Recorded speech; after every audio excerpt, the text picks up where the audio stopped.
Hello दोस्तों, क्या हाल चाल है आपका। उम्मीद करता हूँ कि आप लोग अच्छे होंगे। जैसा कि हमने कल के वीडियो में आपको बताया था कि हम रिवीजन करने वाले हैं। 12th एग्ज़ाम जो फेब 2024 में होगा, उसके लिए हम आप लोगों को रिवीजन करवाने वाला हूँ। तो इसी के मद्देनज़र रखते हुए हम अभी आ गए हैं और रिवीजन करने वाले हैं आगे। सबसे पहले रिवीजन चालू करने से पहले मैं आपको ये बता दूं कि हम इसको कैसे आगे बढ़ाना चाहते हैं। आप लोगों ने जो भी जहाँ पर भी हैं, जिस भी टीचर से हो, जिस भी बुक से हो, आप लोगों ने पढ़ रखा होगा। तो मेरे को क्लियरली ये बताना है कि आप जो भी बुक से पढ़ रहे हैं या जो भी सर से जो भी मटेरियल आपके पास है, वो एज इट इज चलता रहेगा, वही बुक प्रेफर करने हैं। और अभी ऐसे सिचुएशन आने के बाद जो भी 2 4 3 4 महीने हैं, इस सिचुएशन में अब आपको बुक या कुछ भी चेंज करने की कोई ज़रूरत नहीं है। बात रही मैं जो ये रिवीजन करवा रहा हूँ, ये आपके बुक में सारे के सारे टॉपिक मिलेगी। और मेरा ये पीडीएफ नोट अगर आप लोगों को चाहिए तो आप मेरे से व्हाट्सएप के जरिए आप मेरे को मैसेज कर दीजिए और मैं उस हिसाब से आपको व्हाट्सएप पर वो पीडीएफ नोट अवेलेबल करवा दूंगा। बात आगे, अगर आपको हार्ड कॉपी चाहिए तो उसके लिए आपको प्रिंटिंग कॉस्ट पे करने होंगे। ठीक है, तो जो भी बुक है आप उसी बुक को प्रेफर करिए, कोई बुक चेंजिंग की जरूरत नहीं है। तो इस हिसाब से हम आगे अभी रिवीजन करने वाले हैं। आज पहला क्लास रिवीजन का है और हम पार्टनरशिप अकाउंट को लेकर आए हुए हैं। Partnership account, fundamental of partnership account. इसके फंडामेंटल ऑफ पार्टनरशिप अकाउंट में पहला टॉपिक मैंने ये लिख दिया है, ये डिफिनेशन ऑफ पार्टनरशिप। ऐसे 10 12 टॉपिक बुक मैं यहाँ पे कुछ लिख नहीं रहा हूँ, सिर्फ टॉपिक लिखा हुआ है। और टॉपिक ये टॉपिक बाय टॉपिक मैं आपको यहाँ पे डिस्क्राइब करता रहूँगा और आप उस हिसाब से मेरे साथ रिवीजन करते रहेंगे। और बाद में जो सारा जब ये chapter fundamental of partnership account जब ये पूरा रिवाइज हो जाएगा, तो उसके बाद हम 2 4 क्वेश्चन ऐसे करवाएंगे जो कि मैं खुद सेट करूंगा वो क्वेश्चन। और 2 4 क्वेश्चन में आपके लगभग सारा प्रैक्टिकल बेस कवर हो जाएगा। उस हिसाब से हम उसको प्रैक्टिकल वाला पोर्शन जो भी होगा उसको रिवीजन करेंगे। तो पहला टॉपिक क्या है, कहता है डिफिनेशन ऑफ पार्टनरशिप अकाउंट, मतलब पार्टनरशिप की परिभाषा क्या है। क्योंकि ये मैं पहले बता चुका हूँ, ये हिंदी मीडियम का होगा, तो हो सकता है अगर किसी को इस टाइप की कोई प्रॉब्लम हो या कुछ भी इंग्लिश से ज़्यादा प्रॉब्लम हो तो आप मेरे को वो डायरेक्टली बता सकते हैं हमको। मेरा नंबर 7011013929, 7011013929 पर आप व्हाट्सएप करके या कॉल करके आप मेरे से जो भी प्रॉब्लम हो आप मेरे से डिस्कस कर सकते हो। चलते हैं आगे। कहते पार्टनरशिप की परिभाषा, डिफिनेशन ऑफ पार्टनरशिप अकाउंट, मतलब पार्टनरशिप की परिभाषा क्या है। तो हम थोड़ा पहले जाते हैं, जैसे 11th में चले जाइए आप। 11th में क्या करते थे, सोल प्रोप्राइटरशिप का हमने वहां पे फाइनेंशियल स्टेटमेंट बनाया था। तो सोल प्रोप्राइटरशिप और पार्टनरशिप, इन दोनों में डिफरेंसेस क्या है और हम सोल प्रोप्राइटरशिप से पार्टनरशिप पे आए हैं क्यों, क्या जरूरत थी। तो बात यहाँ पे ये आती है कि सोल प्रोप्राइटरशिप का कुछ खामियां थी, उस खामियां के चलते मेरे को यहाँ पे पार्टनरशिप में कन्वर्ट करना पड़ा। अब ये खामियां क्या थी, मान लेते हैं सोल प्रोप्राइटरशिप में कैपिटल का लिमिटेशन था। एक अकेला बंदा जो सारा काम कर रहा है उस पर रिस्क लेने की उतनी क्षमता नहीं है, आप उतना पैसे नहीं लगा सकते। तो इन सब चीजों की जो थोड़ी तो ये सब चीज जो खामियां थी उसको मिटआउट करने के लिए हम कहाँ पे चले आए, पार्टनरशिप में। पार्टनरशिप में अब एक से ज्यादा बंदे हो गए, एक से ज्यादा पार्टनर्स हो गए और उस पार्टनर्स अपना फंड लगा सकते हैं और उससे प्रॉफिट बांट सकते हैं। तो पार्टनरशिप की डेफिनेशन क्या है, कहता है जब दो या दो से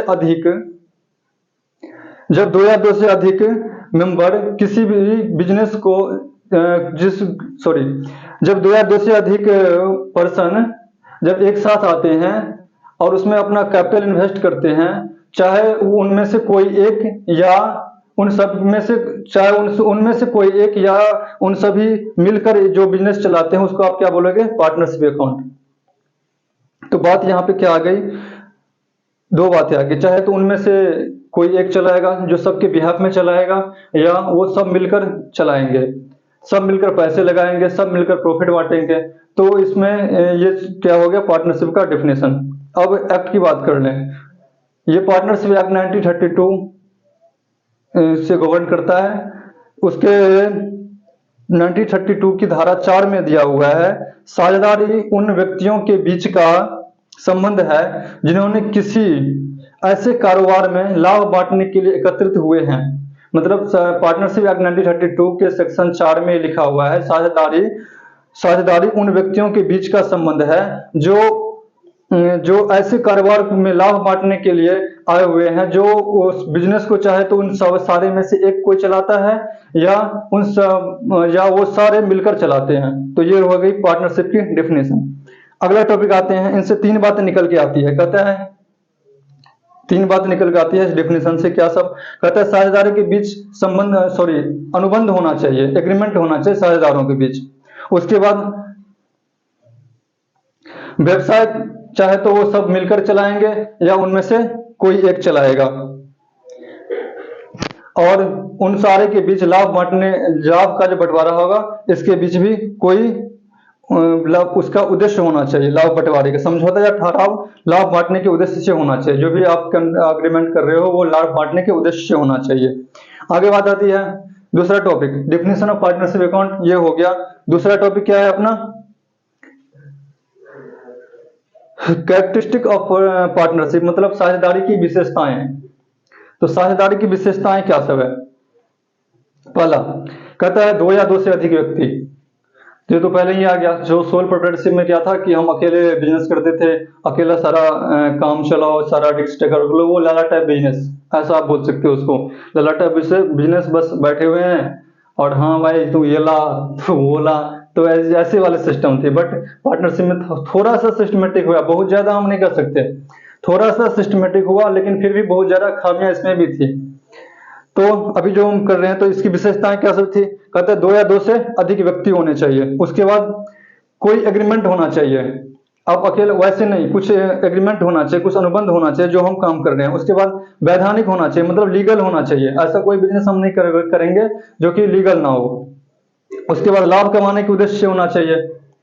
अगला ऑपरेशन, उसके अगला सदस्यों से अलग अस्तित्व नहीं, मतलब सेपरेट लीगल एंटिटी नहीं है यहाँ पे, और असीमित दायित्व। ये सारे विशेषताएं हैं। अब एक एक करके चलता हूँ। कहते हैं 2 या 2 से अधिक व्यक्ति, तो पहले ही बता दिया कि पार्टनर अकाउंट की सोल प्रोप्राइटरशिप में क्या था कि एक अकेला व्यक्ति था, तो वो सारा रिस्क टेक कर नहीं, उतना रिस्क नहीं सह सकता था, तो उसको एक से ज्यादा आदमी की जरूरत पड़ी, पर्सन की जरूरत पड़ी, तो उसको लिए आप उसको 1 या अधिक व्यक्ति के। तो इसमें नंबर्स कितने हैं?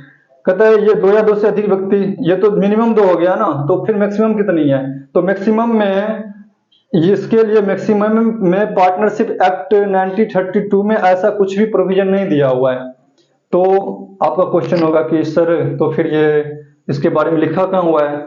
तो ये बातें कंपनी एक्ट 2013 में सेक्शन 464 मतलब 464 में दिया हुआ है कि इसकी मिनिमम 2 और मैक्सिमम 100 होने चाहिए। बट कंपनी एक्ट के रूल 10 2014 इसमें लिखा हुआ है कि इसकी मैक्सिमम लिमिट हम 50 तक करेंगे। मतलब वहां पे एक लिमिट लगा दे। पहले तो 464 सेक्शन में बोला क्या कि हम 100 मेंबर तक रखेंगे मैक्सिमम लिमिट, उसके बाद क्या कर दिया, ये रूल ला करके उन्होंने 50 पे ला करके बंद कर दिया। तो 2 या 2 से अधिक व्यक्ति, तो मिनिमम 2 और मैक्सिमम 50। आगे इसका सेक्शन कौन सा रहेगा?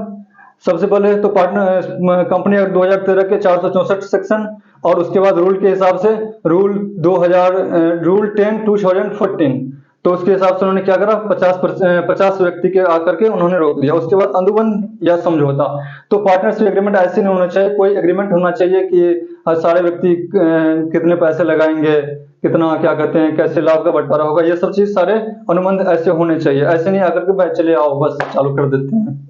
उसके बाद वैधानिक व्यवसाय, वैधानिक व्यवसाय का इसके मतलब क्या हुआ? कहते हैं कोई भी बिजनेस आप करोगे, कोई ऐसा बिजनेस नहीं करोगे जो कि लीगल ना हो। जैसे फॉर एग्जांपल हम बताते हैं, एक रियल लाइफ एग्जांपल आप ले लो। जैसे कि इन बिहार की बात करें हम लोग, यहाँ पे ये सारा कुछ चल रहा है तो हम यहीं की एग्जांपल लेते हैं। बिहार में लीकर यानी शराबबंदी है। बट अगर कोई बिजनेस जो चाहेगा कि पार्टनरशिप में हम शराब का बिजनेस करें, क्या ये लीगल, इसको बता सकते हो आप? नहीं, ये लीगल नहीं माना जाएगा। तो ये हो गया, मतलब ऐसा कोई बिजनेस आप लो जो कि लीगली हम कर सकते हैं। उसके बाद लाभ कमाने एवं विभाजन। लाभ कमाना मतलब प्रॉफिट शेयरिंग रेशियो के, प्रॉफिट बांटने के लिए हम एक दूसरे के साथ आए हैं। उसके बाद संचालन मतलब ऑपरेशन कौन करेगा। ऑपरेशन कौन करेगा, ऑपरेशन करने का मतलब कि वो बिजनेस को चलाएगा कौन।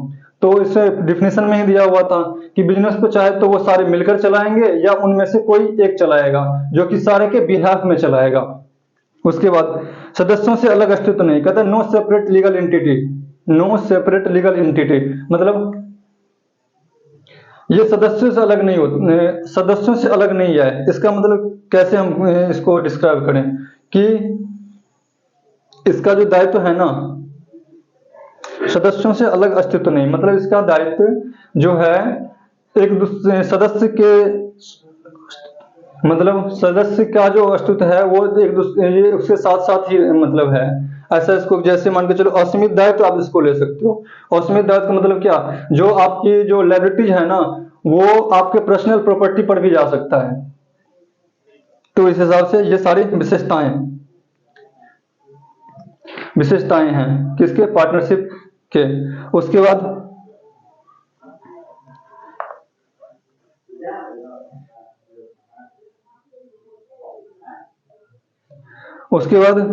कहता है तीसरा टॉपिक है आदर्श साझेदारी के मूल तत्व। आदर्श साझेदारी के मूल तत्व, इसेंशियल एलिमेंट ऑफ पार्टनरशिप। तो ये क्या होते हैं, कहता है इसमें 4-5 पॉइंट दिए हुए हैं। कहता है पहला, आप जो बिजनेस कर रहे हो ना तो पारस्परिक भरोसा, म्यूचुअल ट्रस्ट होने चाहिए आपके और आपके जितने भी पार्टनर हैं उनके बीच में एक भरोसा होना चाहिए कि हाँ भाई सामने वाला बंदा फ्रॉड नहीं करेगा। तो ये सब चीज उसमें होने चाहिए, तभी आप बिजनेस कर सकते हो। उसके बाद आगे क्या दिया हुआ है, व्यवहार में ईमानदारी, आपका जो नेचुरल बिहेवियर होना चाहिए वो क्या होना चाहिए, ऑनेस्टी होना चाहिए, मतलब ईमानदार होना चाहिए। उसके बाद साझेदारी संलेख का सम्मान। तो साझेदारी संलेख क्या होता है हम अगले टॉपिक में करेंगे। बट साझेदारी संलेख का सम्मान मतलब साझेदारी संलेख में जो भी बातें लिखी हुई है ना तो उस बातों को के दायरे में रह करके हमको ये काम करना चाहिए।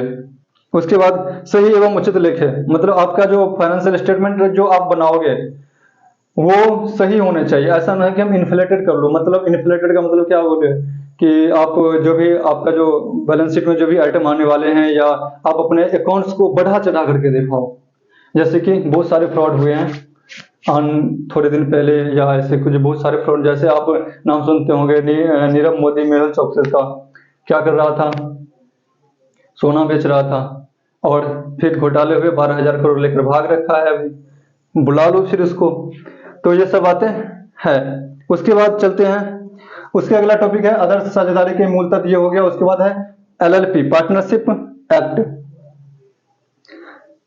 ये एलएलपी लिमिटेड लायबिलिटी पार्टनरशिप, मतलब एलएलपी एक्ट ये क्या होता है, कहता है ये act LLP limited liability partnership 2008 में ये गवर्न हुआ। इसके क्या है, इसमें ये कैसे कैसे होता है, कहते हैं एलएलपी के नाम का अनुमोदन कंपनी के रजिस्ट्रार द्वारा किया जाता है। 3-4 पॉइंट हैं। उसके बाद क्या दिया हुआ है, एलएलपी का जन्म साझेदारों द्वारा किए गए समझौतों के साथ होता है जो उनके कर्तव्य एवं दायित्वों का लाभ हानि अनुपात में परिभाषित करता है। उसके बाद क्या है, इसमें के लिए आपको क्या करना पड़ेगा, एग्रीमेंट पेपर रजिस्ट्रार के पास फाइल करना पड़ेगा। साझेदारी के दायित्व एवं पूंजी क्या होती है, सीमित होती है। उसमें क्या था, पूंजी असीमित था, बट यहाँ पे क्या था, उसकी लायबिलिटी सीमित है, मतलब आपका जो भी लायबिलिटी होगा वो आपके कैपिटल तक ही सीमित रहेगा। उससे अगला, कम से कम 2 व्यक्ति होने चाहिए जिसमें से डेजिग्नेटेड पर्सन मतलब निर्दिष्ट व्यक्ति 2 होने चाहिए जिसमें से एक क्या होने चाहिए, उसके पार्टनर होने चाहिए। उसके अगला, आप प्रत्येक वर्ष अपना सोल्वेंसी कैपेसिटी मतलब सोल्वेंसी जो है उसकी सर्टिफिकेट आप क्या करोगे, रजिस्ट्रार को आप फाइल करोगे हर साल। अब बात आती है पार्टनरशिप और ये एलएलपी, पार्टनरशिप एक्ट 1932 और एलएलपी एक्ट 8, इन दोनों में डिफरेंस क्या है? तो डिफरेंस का 4-5 बेस दिया हुआ है, और फिर साझेदारी का और पार्टनरशिप साझेदारी 1932 और LLP लिमिटेड लाइबिलिटी पार्टनरशिप 2008, ये दोनों का दिया हुआ है। कहता है एक्ट, तो पहला जो बेस है उसमें दिया हुआ है एक्ट। तो एक्ट कौन सा आप एक्ट लिखोगे? एक होता है ACT एक्ट, मतलब स्मॉल ए वाला, एक होता है कैपिटल ए वाला। कौन सी एक्ट यहाँ पे यूज करोगे? तो भाई यहाँ पे कैपिटल ए यूज होगा। स्मॉल ए वाला जो एक्ट होता है वो अभिनय के लिए हो जाता है, तो वो वाली एक्ट नहीं, यहाँ पे कैपिटल ए मतलब पार्टनरशिप एक्ट जो है, जो 1932 है, एक तो ये जो अपने नॉर्मल पार्टनरशिप एक्ट जो 1932 से चलता है, और LLP किससे चलता है? 2008 से। उसके बाद एग्जिस्टेंस, ये क्या होता है? पार्टनरशिप 1932 वाला करार के द्वारा, मतलब समझौता के द्वारा एग्जिस्टेंस में आता है, बट वो क्या होता है? वो लीगली आता है, मतलब विधान के द्वारा आता है। उसके बाद पंजीकरण, तो पार्टनरशिप एक्ट 1932 का पंजीकरण कोई अनिवार्य नहीं है, और 2008 वाला LLP act, LLP limited liability partnership का क्या करना पड़ेगा आपको? पंजीकरण मतलब रजिस्ट्रेशन भी करवाना पड़ेगा। उसके बाद सेपरेट लीगल एंटिटी, कहता है 1932 वाले का सेपरेट लीगल एंटिटी नहीं है, बट LLP एक्ट का सेपरेट लीगल एंटिटी है। उसके बाद नंबर ऑफ पार्टनर कितने होने चाहिए? कहता है मिनिमम 2 1932 वाले के लिए मिनिमम 2 और मैक्सिमम 100, और LLP वाले के लिए मिनिमम 2 और मैक्सिमम की कोई लिमिट नहीं है इसमें। उसके बाद लायबिलिटी कितनी है 1932 के लिए? असीमित लायबिलिटीज, और LLP एक्ट के लिए सीमित लायबिलिटीज। तो सीमित लायबिलिटी कब कितनी तक सीमित? तो उसके कैपिटल तक। ठीक है, आगे चलते हैं। कहते हैं राइट ऑफ पार्टनर, अगला टॉपिक है डिफरेंस बिटवीन LLP एक्ट हो गया। उसके बाद क्या है? Right of partner. पार्टनर के राइट क्या सब हो सकते हैं? तो पार्टनर का राइट क्या सब हो सकता है? इसके लिए 4-5 पॉइंट दिए हुए हैं इसमें।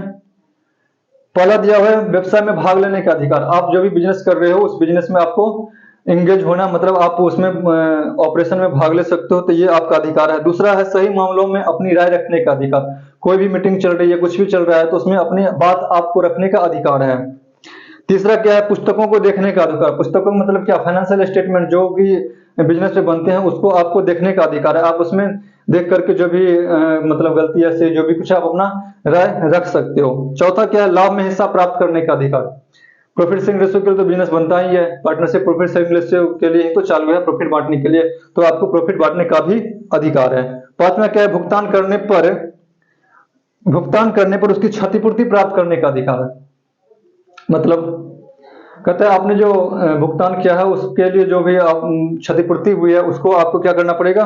उसका वो क्षतिपूर्ति प्राप्त करने का आपको अधिकार है। अगला क्या दिया हुआ है? अवकाश ग्रहण करने का अधिकार। अवकाश ग्रहण करने का अधिकार मतलब पार्टनरशिप एक्ट में जब आप काम कर रहे होंगे तो आपको कभी कभार ऐसा जरूरत पड़ेगी कि आपको छुट्टी चाहिए, तो उसके लिए उसका भी आपके पास अधिकार है। संस्था से न निकाला जाने का अधिकार। आपको संस्था से न निकाला जा सकता है विदाउट आपको क्या कहते हैं उसको, आपको बताया जाएगा प्रॉपर, जो आपको क्यों ना आपको यहाँ से निकाल दिया जाए, तो सारा सिचुएशन देखने के बाद ही आपको उसमें से निकाला जा सकता है। वैसे संस्था से न निकाला जाने का अधिकार। अगला क्या है? यदि किसी साझेदार में फर्म को ऋण दिया हो, किसी साझेदार ने फर्म को ऋण दिया हो, तो ऋण पर कितना परसेंट? 6% की दर से आपको इंटरेस्ट लेने का अधिकार है। तो ये कितना नंबर टॉपिक था? राइट ऑफ पार्टनरशिप, मतलब राइट का अधिकार वाला हो गया 6 नंबर। 7 पे आ जाओ, ड्यूटीज ऑफ पार्टनरशिप। तो ये ड्यूटीज ऑफ पार्टनरशिप, ये क्या शब्द है? कहते हैं काम करने का कर्तव्य, आपका अधिकार है, और ये क्या है? आपकी कर्तव्य। तो ड्यूटीज में क्या है? आपको क्या है? काम करने का कर्तव्य, आप उसमें काम करो जिसके लिए आप वो बिजनेस चालू करे हो। उसके बाद क्या है? हानियों में हिस्सा लेने का। प्रॉफिट वाला हिस्सा कहाँ था? प्रॉफिट में अधिकार था, बट हानि में हिस्सा लेना आपका कर्तव्य है। अब से आगे अपने अधिकार क्षेत्र में काम करने का अधिकार कर्तव्य, मतलब जो भी आपके लिमिटेशन है उस लिमिटेशन से आप बाहर नहीं जा सकते। तो जो सारे लिमिटेशन जैसे पिछले में बताया गया था, साझेदारी संलेख के हिसाब से ही आपको काम करने हैं। तो जो भी लिमिटेशन आप पर लगाई गई हो उस लिमिटेशन के दायरे में रहकर ही आपको काम करना पड़ेगा।